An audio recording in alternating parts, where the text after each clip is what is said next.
संवादाचा अभाव म्हणजे गैरसमजांची सुरुवात. मानसशास्त्रात व्यक्तींमधील संवाद हा कोणतेही नाते टिकवण्याचा आणि समजून घेण्याचा मूलभूत आधार मानला जातो. जेव्हा संवाद होत नाही, तेव्हा मनात शंका, अंदाज आणि चुकीचे निष्कर्ष तयार होतात. यालाच गैरसमज असं म्हणतात.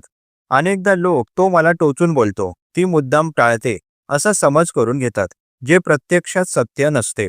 अमेरिकन मानसशास्त्रज्ञ डॉक्टर अल्बर्ट मेहरबियन यांच्या अभ्यासानुसार संवादातून 7% शब्द, 38% आवाजाचा टोन आणि 55% चेहऱ्यावरील हावभाव महत्त्वाचे असतात. याचा अर्थ म्हणजे फक्त शब्द नव्हे, तर समोरच्याचा भावही जाणून घेणं गरजेचं आहे. संवादाचा अभाव असल्यास हे सर्व घटक गहाळ होतात आणि नात्यात दुरावा निर्माण होतो. म्हणूनच स्पष्ट, प्रामाणिक आणि वेळेवर संवाद केल्यास नात्यांतील गैरसमज टाळता येतात व मानसिक आरोग्यही सुदृढ राहतं. धन्यवाद.